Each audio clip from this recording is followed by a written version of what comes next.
धनबाद में पहली बार ऐसा स्टील फर्नीचर जो दिखने में भी रॉयल और मजबूती में भी दमदार। Location Nilanchal colony, Saraidhela. यहां मिलता है 18 गेज का 304 ग्रेड स्टील। सिर्फ नाम का नहीं, असली क्वालिटी का दम। और सबसे बड़ी बात, पीवीडी कोटिंग के साथ 50 साल की गारंटी। मतलब न कलर उड़ेगा, न फर्नीचर पुराना लगेगा। हर प्रोडक्ट कस्टमाइजेबल है। आपका डिजाइन, हमारी मेहनत, सर्विस चार्ज बिल्कुल फ्री। और दाम मार्केट से सस्ता। अलमारी, टेबल, किचन रैक, जो चाहे वो बनेगा आपके स्टाइल में।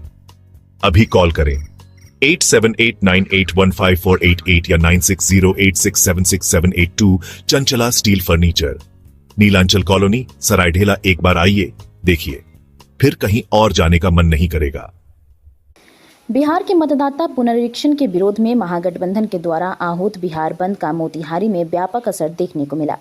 मोतिहारी के नरकटिया विधानसभा क्षेत्र में पूर्व विधि मंत्री डॉक्टर शमीम अहमद के नेतृत्व में बिहार बंद के दौरान जमकर विरोध प्रदर्शन हुआ।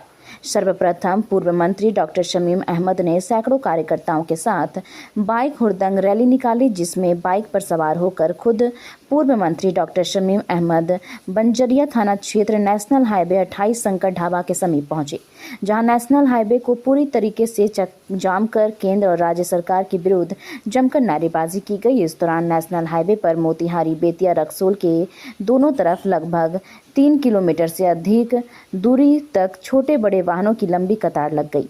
इस दौरान पूर्व विधि मंत्री डॉक्टर शमीम अहमद ने कहा कि चुनाव आयोग भाजपा के इशारे पर बिहार के 2 करोड़ से अधिक लोगों को मताधिकार से वंचित करने की साजिश कर रही है, जिसका विरोध में यह चक्का जाम किया गया है। अगर सरकार इसको वापस नहीं लेती है तो इसके विरोध में इससे भी बड़ा आंदोलन किया जाएगा।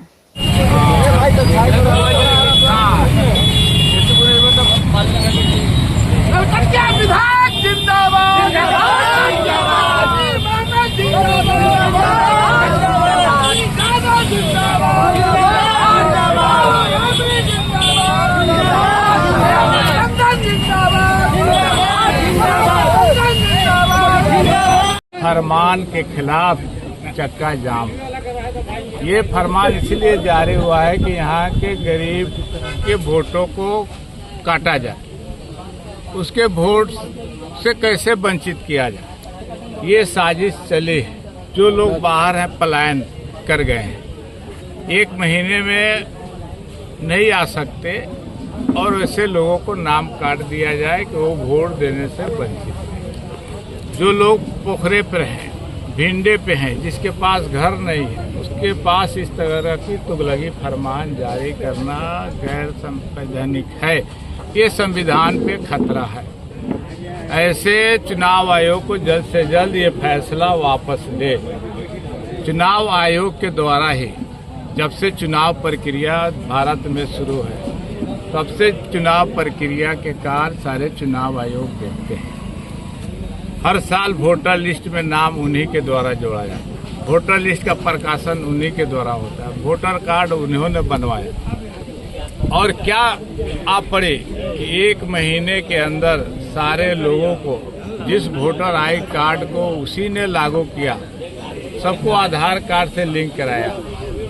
और किसके दबाव में ये एक बैग न वोटर आई कार्ड को मान रहा है, न पैन कार्ड को मान रहा है, न आधार कार्ड को मान रहा है। इस तरह की तुगलकी फरमान का मेन ये साजिश चल रहा है कि गरीब के वोटों को उनके वोट का अधिकार से काटा। इसके लिए हमारे नेता, गरीबों के नेता माननीय तेजस्वी प्रसाद यादव जी, राहुल गांधी जी, दीपांकर भट्टाचार्य जी ने, VIP के मुकेश सहनी जी, सारे लोगों ने ये तय किया है कि हम गरीब के साथ हैं। इन लोगों को वोट देने से कोई नहीं रोक सकता। और जब तक ऐसे फरमान को चुनाव आयोग हुकुम करके देखते हैं, BLO को कितना परेशानी है। और बगैर कागजात के BLO ऑनलाइन कर रहे हैं। जैसे वो बगैर कागजात के ऑनलाइन होंगे, उसका कोई मतलब नहीं है। तो जो भी BLO ये अप्लाई कर रहे हैं, ये परेशानी की वजह से हम लोग चाह रहे हैं कि जल्द से जल्द चुनाव आयोग इसको वापस ले। अगर ये फर्जी है तो ये फर्जी कागजात किसने जारी किया? सारे चुनाव आयोग के लोग पहले इस्तीफा दें और समाज के सामने माफी मांगे कि हमने ये फर्जी कागजात बनाया है, हमने नेपाल के लोगों को जोड़ा है, बांग्लादेश के लोगों को जोड़ा है। तो ये कौन जोड़ता है? किसी पार्टी नाम नहीं जोड़ता। राष्ट्रीय जनता दल का नाम जोड़ा हुआ नहीं, कांग्रेस का नाम जोड़ा हुआ नहीं, वीआईपी का नाम जोड़ा हुआ नहीं, कम्युनिस्ट पार्टी का नाम जोड़ा हुआ नहीं। सर, सरकार कह रही है विपक्ष गुमराह कर रही है लोगों को। कहीं गुमराह नहीं हो रही। इसी वोटर लिस्ट पे एमपी का इलेक्शन है। अगर केंद्र सरकार में दम है तो पहले बर्खास्त करे सारे एमपी को और फिर से गहन जांच हो। गहन चुनाव प्रक्रिया से पहले पूरा गहन जांच करा ले पूरे देश में और तब फिर से एमपी का इलेक्शन हो और उसके बाद तब विधानसभा।